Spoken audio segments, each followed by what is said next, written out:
চিরকালের জন্য কুসুমকে আয়ুষের জীবন থেকে তাড়ানোর জন্য এবার পুলিশের সহযোগিতা নিল ইন্দ্রাণী গাঙ্গুলি। হ্যাঁ বন্ধুরা, ভিডিওটা লাইক দিয়ে দেখতে থাকুন। আর কুসুমের আয়ুষকে ব্লাড দেওয়া মাত্রই যখন কিনা আয়ুষের একটু একটু করে সেন্স ফিরতে লাগে এবং কুসুমের তাড়নায় যখন কিনা আয়ুষ অবশেষে প্রাণে বেঁচে যায় অল্পের জন্য, ঠিক সেই মুহূর্তে ডক্টর যখন ওটি থেকে বেরিয়ে বলতে থাকে যে ডোনারের ব্লাড দেওয়ার কারণে অল্পের জন্য উনি মৃত্যুর দ্বারপ্রান্ত থেকে ফিরে এসেছে, আমাদের অপারেশন সাকসেসফুল হয়েছে এবং পেশেন্টের কন্ডিশন এখন স্টেবল আছে, কিন্তু কোনো মতে পেশেন্টকে উত্তেজিত করা যাবে না, তাহলে কিন্তু পেশেন্টের কন্ডিশন আরও বেশি ক্রিটিক্যাল হয়ে যেতে পারে।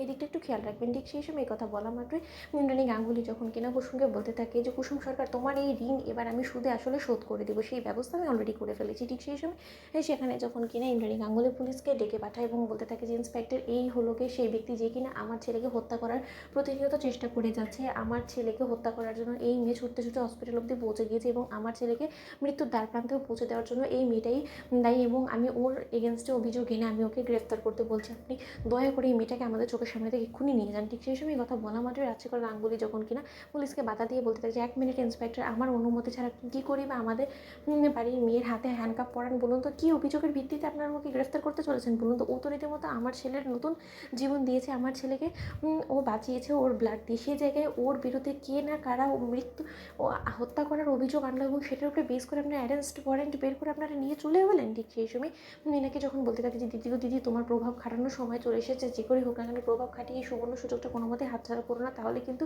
তোমার কপালে অশেষ দুঃখ আছে। কারণ আয়ুষ কিন্তু এই ক্ষেত্রে তোমার থেকে হাতছাড়া হয়ে যাবে, কারণ আয়ুষ যখন কিনা জানতে পারবে যে ওর মৃত্যুর দ্বারপ্রান্ত থেকে ফিরে আসার কারণেই কুসুম সরকার, তখন নিশ্চয়ই তুমি বুঝতে পারছো যে আয়ুষ বেচারা মাথাটা আরও বেশি চিবিয়ে খেয়ে ফেলবে। এই অলক্ষণী মেয়ে যতক্ষণ পর্যন্ত আয়ুষের জীবনে থাকবে ততক্ষণ পর্যন্ত কিন্তু ও কোনো মতেই তোমার প্রয়োজনটা বুঝতে পারবেন না। ঠিক সেই সময় ইন্দ্রাণী গাঙ্গুলি বলতে থাকে যে অফিসার, আপনি নিশ্চয়ই জানেন যে আমি কে, ইন্দ্রাণী গাঙ্গুলি, তাই আমি যেটা বলছি আপনি সেটাই করুন। ঠিক সেই সময় কুসুম যখন বলতে থাকে যে দেবীমা, ক্ষমতার প্রভাব খাটিয়ে হয়তো আপনি আমাকে কারাগারে বন্দি করে রাখতে পারবেন, কিন্তু আপনি কি একবারও ভেবে দেখেছেন এই জিনিসটা যে আপনার ছেলেকে কোনোদিন আমার থেকে আপনি দূরে সরাতে পারবেন না এবং আপনার আর ছেলের জীবন থেকে কোনোদিন আমাকে মুছে দিতে পারবেন না। ছোটো সাহেবের সেন্স ফিরে আসা মাত্র যখন কিনা সে আমার কথা জিজ্ঞেস করবে তখন আপনি কী জবাব দেবেন বলুন তো।